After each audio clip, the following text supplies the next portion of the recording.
Hey Jared, how you doing, man? You okay? I'm doing well today, thank you. Hope you're doing well as well, Alex. Yeah, not too bad actually. Thanks for asking. I just want to take a little bit of your time because you come up with something that I think it goes without saying is very unique in the sport at the moment. Um, can I just take you back first of all before we go on to your sort of like starting career as a promoter and everything like that? How did you first get into jiu-jitsu? I started doing jiu-jitsu when I was 14 years old, and it's kind of a longer story and it's a pretty personal story, but I love to share it. And it's because jiu-jitsu is really for me a godsend in my life. I started doing jiu-jitsu just weeks out of getting out of the hospital when I was a teenager. I had a pretty bad condition with my stomach. I didn't have a valve that was properly that was functioning properly, so I had really, really, really bad indigestion and acid reflux. And basically, I was in the doctor's office for 2 weeks in the hospital for what was diagnosed as bradycardia, and it was just that I was severely malnourished. And basically, they told me that they couldn't really perform a surgery till I was older. They needed me to finish my growth spurt, and then they could do a surgery and kind of artificially make a valve and kind of get me to where I was able to function normally. But until then, I had to go on a very, very strict diet and make sure that I was not going to be malnourished, as I was going through some of those growing years in my teenage years. And so I wasn't able to really lead a normal life as a teenager because of that. I had to eat very specifically. And that being the case, like whenever I got out of the hospital and I started this very regimented diet, jujitsu, whenever I finally started it at 14, it gave me like a purpose behind all of that. Like I started to focus all of the uh eating that I was doing, the dietary habits that I was forced to live. I started basically focusing that all into the purpose of jujitsu. And so I started taking it very seriously once I was 14 and I started training. That was what I wanted to do. I knew it as soon as I did. As soon as I walked into the gym, first class I did, I fell in love with it. And I did my very first competition 2 months after training. And I knew without a doubt this is what I wanted to do for the rest of my life. And so it was very good for me whenever I started doing jujitsu. It gave me purpose beyond what I had found yet in my life. And it was very good for my development in my teenage years. And it's given so much to me. And I'm so forever thankful for jujitsu and all of the people and the connections that have come along with training jujitsu. That was definitely something that I needed in my life and I continue to need in my life. So hopefully I didn't take too much time in saying that, but that's something that I love to share because jujitsu truly, I believe, large in part, gave my life a purpose and really helped me weather the storms through a lot of difficult circumstances in my early life. So I'm thankful for jujitsu in a lot of ways. Awesome. No, that is really nice to hear. And can I ask as well, because you started pretty young, compared to a lot of people that start sort of like mid-20s kind of thing. Did you ever sort of consider a career as a competitor, or did you always know you wanted to go down the sort of promotion, coaching kind of route instead? So for me, jujitsu, I really went heavily after competing whenever I was a teenager, and I competed a lot. I competed for Fight to Win. Fight to Win, was one of the organizations that started in Colorado, and so Seth Daniels, I met him and knew him from very young, and I competed a lot for him. And then as life goes, I had some injuries when I was a teenager that kind of set me back a little bit. And then later on in my teenage years, I really started focusing heavily on business. Especially whenever the injuries kind of put me off the mat, I kind of needed an outlet to be able to put my energy and my time, my focus to. Because as many people know, like whenever you're on the bench, you're on the sidelines, you're not really able to train. It can really start to get to you mentally. And whenever I was on the sidelines, I really started focusing on businesses that I had started and I was running. And for a portion of my life, I think that I may have potentially over focused on the business rather than jujitsu. But I think that over the past few years, there's been a little bit of a course correction, and maybe not even a course correction, but almost an alignment with my jujitsu as well as business. And so that being the case, it's kind of set us in this unique position where we have the promotion going on as well. When I was younger, I probably would have never said that I wanted to be a promoter. I didn't really ever think much about that. But what I always did say and what I always thought was I wanted to own a jiu-jitsu gym. And that was from very young. But I always thought it would kind of be a retirement plan. I didn't really ever think it would be this early in life, but that's a whole nother long story and lots of twists and turns involved. But over the past few years, I came into an ownership position of a gym and then ended up being that I bought the other two partners out of the gym, and now I'm 100% owner of the Rock Jiu-Jitsu Team, which is the jiu-jitsu gym that I own and I operate. And we've got several really, really good instructors and black belts on the team as well. We've got an incredible top-notch team that they really are on the same page as far as what we're doing with the promotion, and they're very excited about it. And I'm really, really thankful for each person that's on the team. It's been really, in a lot of ways, a dream come true to have a jiu-jitsu gym. That's really the door that opened the rest of these doors that we've been walking through with Pit Boss Grappling and JWI and all those other great ideas that have come to fruition. Because you may not be able to tell from a lot of the videos, but we just transform our gym into a venue for JWI. And this last one in particular, JWI 2, we really took it to the next level. We completely transformed the gym to where not just online, but even whenever we had spectators walk through the doors, it didn't feel like you were walking into a jiu-jitsu gym. It felt like you were walking into a venue. And that was something that the team was really helpful in helping us do. We flipped the gym in just a matter of a few days. And there was a lot of work that went into it, but the gym was so excited and the team members were so excited to help with it. So that really definitely has made the biggest difference, is having a jiu-jitsu gym that has a very good community and we all have each other's backs, and it's been something truly magical to be a part of. So, yeah.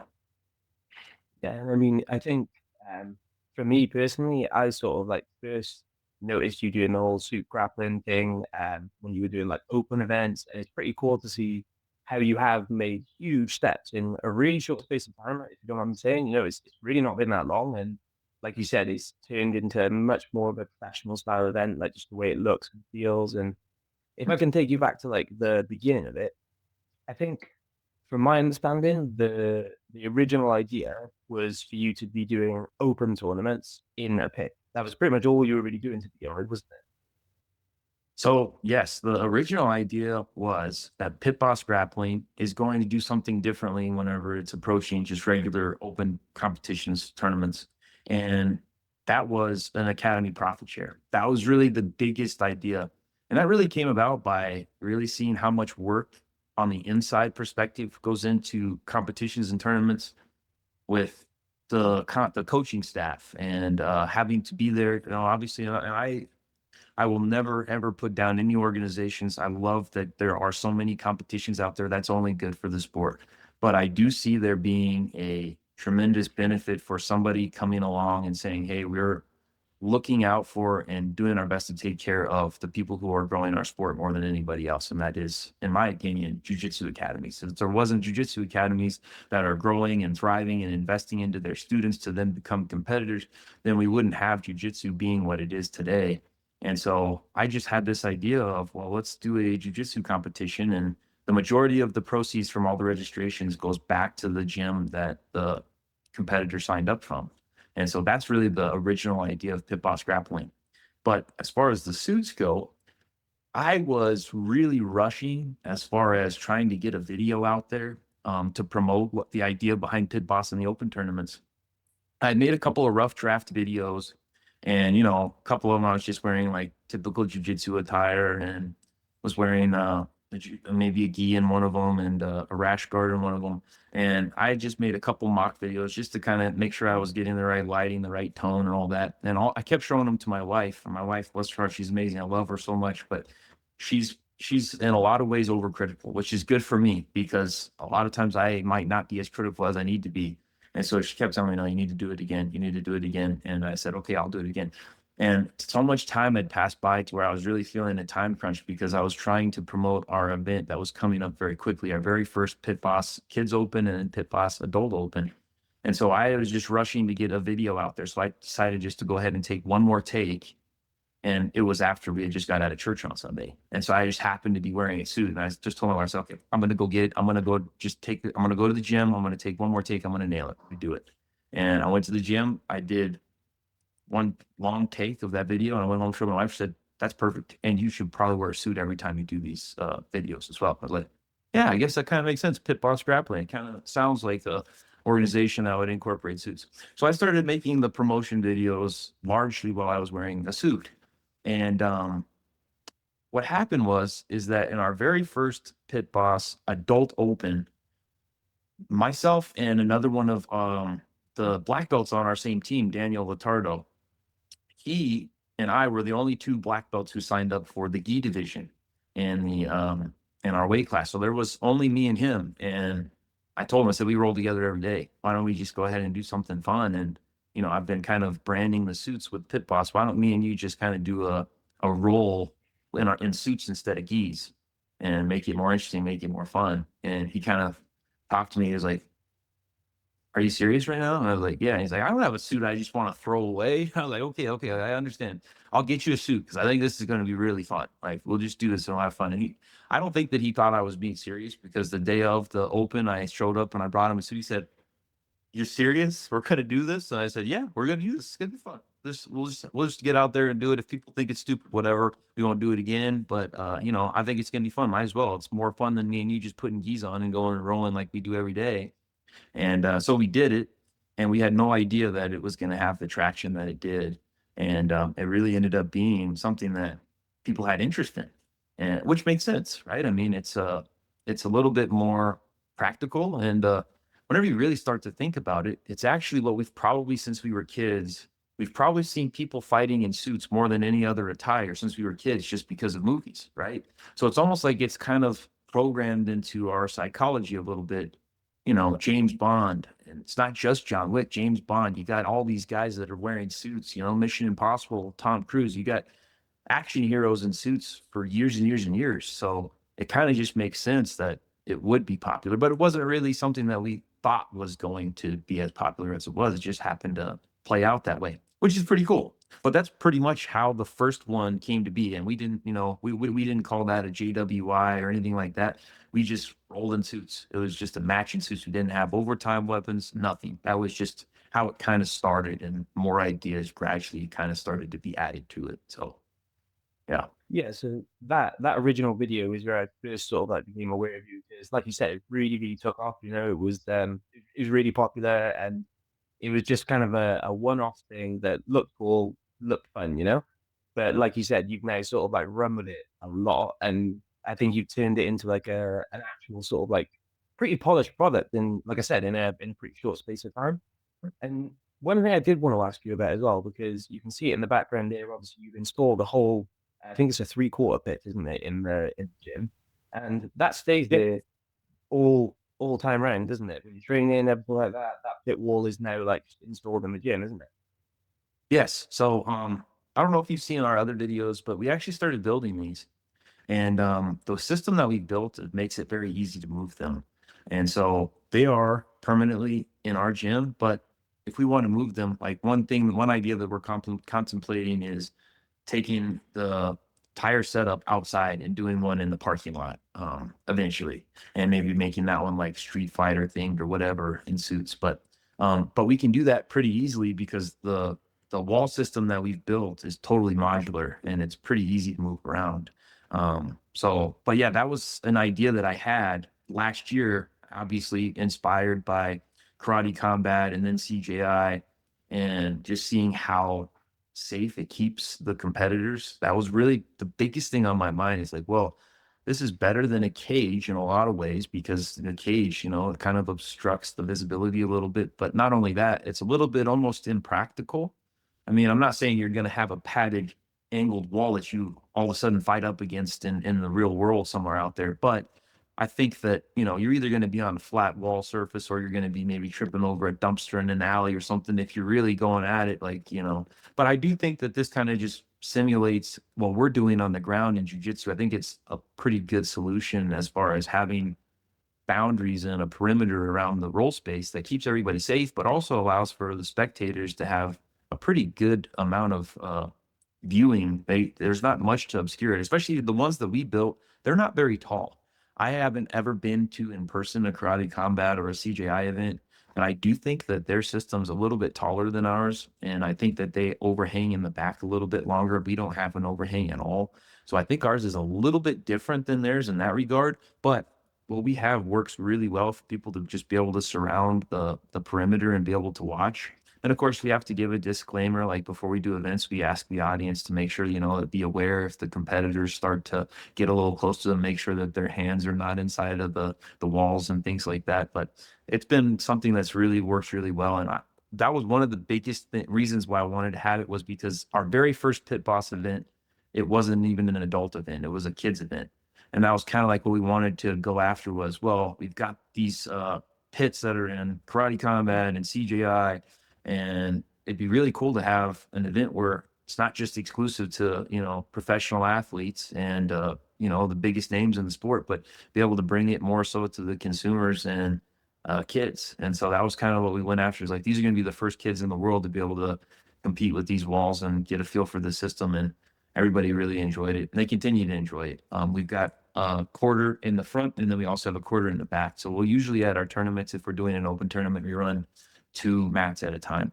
We have the space to eventually expand and do 4 at a time if we'd like to, but for right now, 2 has been a pretty good place to start. We've been pretty comfortable with that, with just splitting up different times throughout the day. So yeah. Can I ask as well, because it is quite a unique, well, it's a very unique setup, and like you said, the only one that do anything similar, a proper high level professional events. Do you see like any scope for expansion as far as the brand or promotion goes, and not necessarily the suit grappling, John Wick Invitational, but the open tournaments? Like, do you see that sort of going on the road elsewhere or hosting it in other cities or states or in the future? So I do see the room for the growth and the potential there. It's going to take a lot of logistics that I'm going to have to be able to make sure are ran well. The last thing that I want to do is just announce that we're getting on the road and then it just be a complete disaster. Whenever I decided to start running tournaments, I really decided to panel a lot of the competitors out there and ask, if you were going to compete at a tournament and it be your ideal scenario, you're the happiest possible, everything is working exactly to how you'd like it to. One of the biggest things that I heard back from everybody was, can you just make sure you run it on time? Like the day before when we get the schedule, can you just make sure, I don't want to be an hour early. I don't want to be an hour late. I just want to be whenever you say I'm going to go. And I understand that that can be a challenge, but I do think that if you really just make that one of your biggest goals as the organizer, it's not impossible. I think that what's one of the disadvantages for a lot of the organizations out there is whenever you're renting a venue, you really feel the pressure to make sure that you're out of there by the time that you're supposed to be out of there, if you're just renting it for a day or whatever the agreement might be. So we've been able to have the benefit of it being in our gym. We kind of can run it throughout the day. And, if we don't have anybody competing for like 15 to 30 minutes and we're waiting for the next division to start, that's okay, because we're not in a rush to get out of the venue. So I know that there's a lot of challenges and different things in that regard, but I do think that a good solid strategy for us moving forward, if we are going to expand to doing events outside of just Colorado, one thing that I'm considering and seeing if it would be feasible is having tournaments at people's gyms. And I think that that would be pretty turnkey. We could pretty easily do it with, the system that we have in place to be able to just load these up. I do have now a brand new enclosed in trailer that we've been using to deliver the walls whenever we've gotten orders. So we've delivered a pretty good amount of orders around the United States over the past few months. And I also have that trailer in mind for a dual purpose, and that is to eventually be able to take the show on the road. It would be cool not to just have open tournaments, but also be able to take the JWI event on the road and debut it and show it at, different parts of the country. But I want to make sure that it's all done in good order. So really I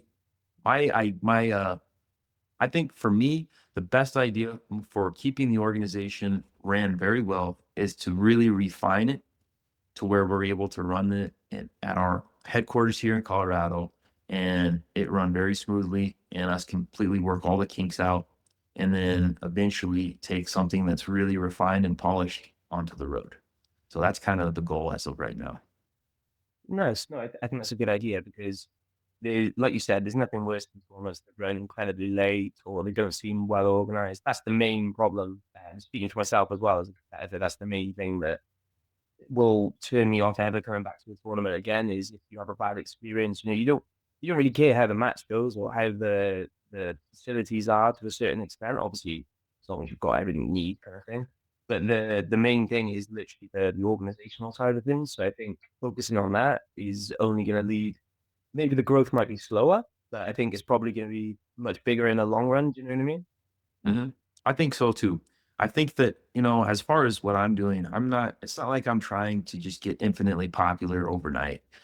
Thankfully we have some videos that have done really well. And I do think that we're on a pretty good trajectory as far as our growth and our popularity goes. But at the end of the day, I really enjoy that I'm making all of the people here in Colorado really entertained, and I'm making them all feel like that they have a place where they can come and have some fun, not just the JWI tournaments, but even the open tournaments that we've been running here in the gym. It feels a little different than just a regular tournament that you would go to. The energy being at the gym and having the entire team from the Rock Jiu-Jitsu team here and helping, whether it be helping people check in and weigh in, or whether it be, helping work the tables, whatever it may be, it just really sets the tone for you are all guests in our house, but our house is your house kind of a tone. And I had actually many compliments from a lot of other gym owners telling me I feel right at home when I'm at your gym, when I'm at your tournaments. And, I think that that's something that we've really done well. And so to me, that's really the biggest goal that I have, is to make sure that I'm continuing to serve the Colorado Jiu-Jitsu community at the absolute best capacity that I can. And then once I know that I'm serving them with the absolute best and I feel comfortable with taking it other places, then we will. But Colorado is where I'm born and raised. I'm homegrown here, and I really have a lot of good friends and connections here in Colorado. And I always want to make sure I do right by everybody as best as I can. But one thing that we've heard, not just from school owners, because obviously the profit share that we do with the academies is something that's unique, and people really appreciate that. But the competitors, after they're done competing, especially in the JWI events, the energy in the JWI events is pretty remarkable. Whether you're winning or you're losing in JWI, you're just having the time of your life. And I've been in there as a competitor firsthand, so I know how it feels. You're just having fun. It feels like you are literally living out an action scene in a movie. And with the music going and the crowds cheering, everybody's having a good time. The energy is undeniable and the positivity is undeniable. So the reason I'm saying all that and pointing all that out is because for me, even if I just continue to grow that element and that continues to grow steadily in Colorado and people are happy here, then I would be okay. It's not like I'm trying to get out there and just get wildly famous with this thing and just make this thing blow up. I just want to continue to have fun, and I want to give a good product to Colorado, and I want the competitors to have fun. I want the spectators to have fun, and I want everybody to feel right at home while they're taking part of, the unique ideas that Pit Boss Grappling has. So that's really the goal. You are right as well that there's been quite a few unique ideas, and I think one thing I'd like to sort of have you explain a little bit to people watching is that with the John Wick Invitational, obviously the most obvious part of it is obviously grappling and suits, but your weapons overtime system, that's something that I think is really sort of like separated it from what it originally started as. Like you said, just like a fun sort of like YouTube video, two people having a match in suits. Now it's turned into like a completely different rule set almost for a portion of the match. So for the people watching, could you just explain how the overtime weapons round sort of works? Right. Yeah, sure. Absolutely. And first of all, I just want to say that that really came about large in part because I kind of suck at jujitsu. So, if I'm not able to get a finish, I wanted to be able to have a definitive end, right? So that's one of the biggest reasons. If you watch the first suit match, it didn't end in submission. 5 minutes was over and there was no submission from either of us. It kind of looks like that Danny tapped whenever he was on top, but he didn't. It was because the bell rung and he just saying, "Good job, buddy. Now get off of me," right? But I didn't tap him out. He didn't tap me out. Those 5 minutes. But everybody really liked that match in the suits. And online, a lot of the spectators, and even like from people here locally, people who normally wouldn't be at least as entertained by jujitsu found it pretty interesting. So it kind of makes sense because the uniform, gis and even no gi, it kind of starts to develop a little bit of a stereotype. As like I've had a couple of friends that I've, how it is. You try to talk people into do jujitsu and they're like, "Oh, I got to put one of those costumes on and act like a ninja," right? So I think that some of those connotations come with like competing in jujitsu and trying to build an event for people to watch. Like it's very hard to do that and it not just be specific to only interesting to grapplers and jujitsu competitors and practitioners. I think that whenever we put the suits on and started grappling in suits, all of a sudden now we have this built-in audience of everybody who's been, raised watching movies where people were fighting in suits. We already have this unique element. But then once we started throwing these weapons in, that's where I think it's taken it to a whole nother level as far as watchability for just people who don't even know anything about jujitsu. They're like, oh, wait a second. I know what a gun is. I know what a knife is, right? Even if they don't have any idea, what any of the positions of jujitsu are, they can obviously discern whenever there's two people that are going at it, trying to fight each other in suits, and then all of a sudden there's a gun or a knife involved. So that's kind of where, if you look at the whole broad picture, that's kind of the motivations behind it. But as far as the rule set goes, we wanted there to be able to be a definitive end. Number one, I didn't want to have somebody trying to score these things while we're rolling in suits. Number one, I think that what the energy we're trying to go for as an organization with these suited events is not get 2 points and stall, right? Now, there's a place and a time for that in, world class, world professional jiu-jitsu, where you're really trying to get out there and prove who's the most dominant. But what we're doing in this promotion with the JWI concept is give the people a show, make it an action scene, right? So we didn't want to incentivize anybody getting points and then just wanting to ride out the rest of the match. We wanted it to be submission only. That was the biggest thing. So that's really where the idea started to come from, because we said, okay, submission only, but we still want to keep it super high energy, super fast paced. And we only want to do 5-minute matches. We don't want to do rounds. We just want to do 5-minute matches and then it's over. Get to the next one. And there was this idea, because we've also got several people in the gym that are firearms instructors, and we have some training and some dummy guns around. And every once in a while we were rolling, we would just, throw a gun or a knife in just to have fun. And I had posted a video of that from the Rock Jiu-Jitsu Team a little while back, and it did pretty well. And, we had fun with it.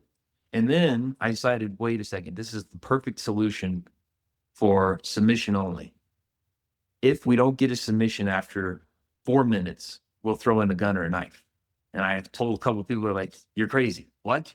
No, that's so against the point of jiu-jitsu. I said, is it really? No, especially whenever you're wearing a suit and you're just trying to put on a show and have some fun. It's actually kind of a cool idea, I think. So we decided to kind of just test it out.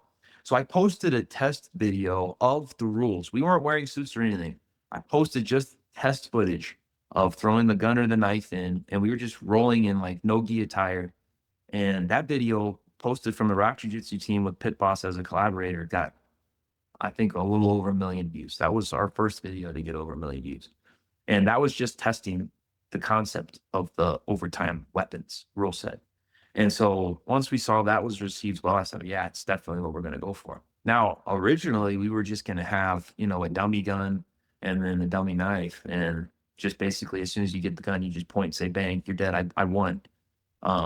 But as I do sometimes, I really started to think, and I thought, no, that's not good enough. I want people to see, people actually getting shot in a fun sense. I'm not meaning like actually shot with a real gun, but I started doing a little bit of research and to some options as far as like what we could use that actually fires, like a training round or whatever. And I was able to find the perfect solution, because airsoft wouldn't work. Obviously, then the whole crowd has to wear eye protection. The competitors would have to wear eye protection. Paintball is obviously not an option based on that exact same point that they'd have to have eye protection. But I found these training guns that are actually replicas of John Wick's gun from Terran Tactical, which was wild. And they actually have a magazine release. The magazine comes out, and it actually, with the trigger, it actually cycles the weapon. And every time it cycles, it'll shoot a bullet and a casing comes out. The casings are just little plastic casings that have a spring inside, and then a high visibility orange plastic bullet that just barely pops out. So that was the perfect solution, number one, because the gun cycles and it looks real. It looks like a gun you would see on John Wick. And whenever you shoot it, not only does a bullet come out, a casing comes out. Hyper realistic. And that bullet that's coming out is traveling at probably all of maybe 10, 20 feet per second. So absolutely no concern for if somebody held the gun in front of me and shot me in the eye with it, I would mostly probably be fine, right? So that was kind of a perfect solution to the gun. And then the knife, we have a very good rigid. It's not like flimsy. It's a pretty nice training knife that we had in there. But then we decided to make it extra fun by getting these coins that have a gun and a knife on one side. So at 3 minutes and 30 seconds, we have the concierge. He flips the knife. I mean, he flips the gun and the coin, and it either flips to knife or gun. And whatever it lands on at 4 minutes, that's what he's going to put in the arena. And so, whichever side of the arena the competitors are rolling on, the concierge tries to put it as far away from them as possible within the middle of the mat. That way, they have to, fight toward it and try to get it rather than just putting it right next to them and whoever's on top or whatever just reaches over and grabs it. And so, it makes it a little bit more of a fair fight. In fact, one of the matches that really showed that the best is at JWI2, we had Daniel Latardo and Guillermo Cordiviola. I believe I hopefully said his last name correctly, but they were a very exciting event. They were one of the main events. They are both black belts. Guy is a world champion. He's very good at jiu-jitsu, and they had so much fun. But at the end, Guy was on top of Danny, and he's going for the knife that had just been set in, but Danny grabs the suit jacket of Guy, and he's able to hold him back. And then he kind of pulls himself up with it, and Danny's able to kind of push and get Guy off of his base, and then Danny is able to get the knife and finishes the match in that way. But something that's very interesting as well that might not be as well known about the rule set that we're running is that you can take off your suit jacket, you can take off your tie, you can use that against your opponent. And so in that match with Danny and Gigi, Danny immediately took his gi top off because Danny's a no-gi guy. Gigi is a world champion in the gi. And so Danny took his suit top off, and Guy didn't take his suit top off.